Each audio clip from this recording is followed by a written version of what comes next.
Welcome to the online class on option strategies with adjustments. तो आज पहली class है। आज की क्लास में हम लोग डिस्कशन करेंगे basics of option Greeks. Option Greeks क्या है और ये कितने टाइप की होती है। ठीक है, तो चलिए सबसे पहले जानते हैं ये ग्रीक्स क्या होता है। तो ऑप्शन ग्रीक्स जानने से पहले आपको ये जानना होगा कि ऑप्शंस प्रीमियम किस फैक्टर्स के ऊपर डिपेंडेंट है, या फिर ऑप्शंस की प्रीमियम कौन सी फैक्टर्स के ऊपर सेंसिटिव है। तो ये mainly price of the underlying के ऊपर डिपेंडेंट है। अगर अंडरलाइंग की प्राइस बढ़ रहा है या घट रहा है उसके ऊपर डिपेंडेंट होगा। And then time to expiration, अगर ज़्यादा दिन बाकी है तो उसमें प्रीमियम अलग चेंज होगा, और अगर कम दिन बाकी है एक्सपायर होने में उसमें फिर प्रीमियम अलग तरीके से चेंज होगा। एंड देन इम्प्लाइड वॉलेटिलिटी, अगर वॉलेटिलिटी बढ़ता है तो प्रीमियम भी बढ़ेगा, और अगर वॉलेटिलिटी घटता है तो प्रीमियम भी घटेगा। ठीक है, तो ये कॉल ऑप्शंस और पुट ऑप्शंस के लिए अलग अलग होता है। तो ये कैसे चेंज होगा उसको हम लोग एक टेबुलर फॉर्म में देखते हैं। कॉल ऑप्शंस कैसे चेंज होगा ये सारा फैक्टर्स के ऊपर, और पुट ऑप्शन कैसे चेंज होगा।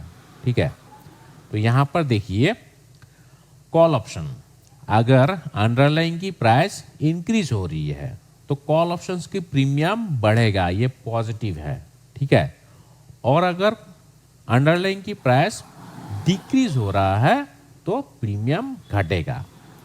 On the contrary put options के लिए अलग होता है। अगर प्राइस इंक्रीज हो रही है अंडरलाइंग की तो प्रीमियम नेगेटिव है, मतलब डिक्रीज होगा, और अगर प्राइस डिक्रीज हो रही है तो प्रीमियम फिर बढ़ेगा।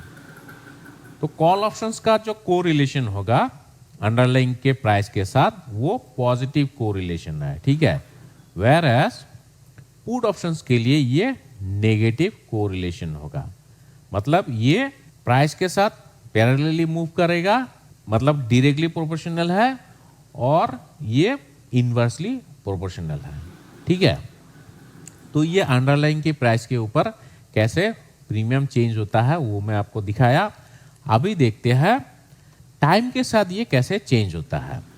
कॉल ऑप्शन के लिए increase in time, increase in time मतलब एक्सपायर होने में अभी ज्यादा दिन बाकी है।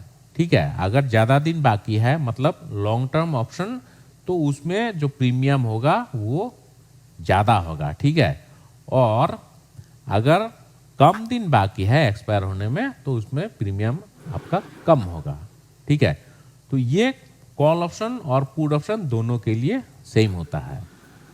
अगर ज्यादा दिन बाकी है तो प्रीमियम ज्यादा होगा, और अगर कम दिन बाकी है तो प्रीमियम फिर कम होगा। ठीक है, and then finally increase in implied volatility, अगर वॉलेटिलिटी बढ़ता है तो कॉल प्रीमियम भी बढ़ेगा और पुट की प्रीमियम भी बढ़ेगा। ऑन द अदर हैंड अगर वॉलेटिलिटी डिक्रीज हो रही है तो ये भी प्रीमियम घटेगा, ये कॉल ऑप्शंस भी घटेगा और पुट ऑप्शंस का भी प्रीमियम घटेगा। ठीक है, तो ये तीन फैक्टर्स के ऊपर मेनली ऑप्शंस प्रीमियम डिपेंडेंट है, या फिर sensitive to in this three factors. तो ये जो फैक्टर्स है ना, जैसे प्राइस ऑफ द अंडरलाइंग है, time to expiry, implied volatility, तो these are nothing but some risk, है कि नहीं। ये फैक्टर्स के ऊपर अगर ऑप्शंस प्रीमियम सेंसिटिव है तो these are nothing but some risk, isn't it.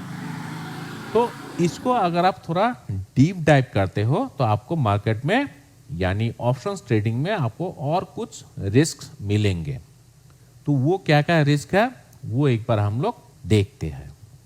So option trading में मेनली जो रिस्क है वो है, पहला जो रिस्क होगा वो होगा डायरेक्शनल रिस्क, मतलब this is nothing but underlying की प्राइस कैसे बढ़ रहा है या घट रहा है। ठीक है, एंड दूसरा रिस्क प्राइस मूवमेंट रेट, कितना तेजी से ऊपर जा रही है या कितना तेजी से ये नीचे जा रही है, उसके ऊपर भी ऑप्शंस प्रीमियम डिपेंडेंट है।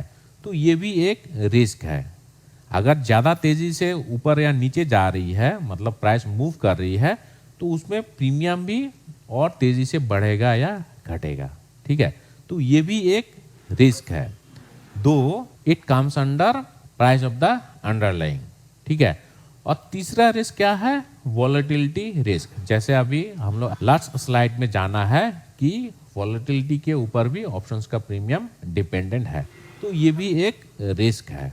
ठीक है, and then time decay risk, ये भी हम लोग जाना है। और फाइनली इंटरेस्ट रेट रिस्क, जो रिस्क फ्री रेट होता है ना, उसके ऊपर भी ऑप्शंस का प्रीमियम डिपेंडेंट होता है। तो ये सारा रिस्क होता है ऑप्शन ट्रेडिंग में।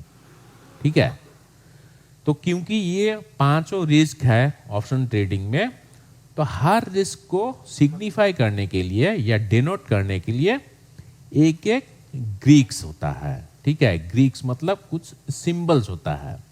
तो ये सारा सिंबल्स को हम लोग कहलाते हैं ऑप्शन ग्रीक्स।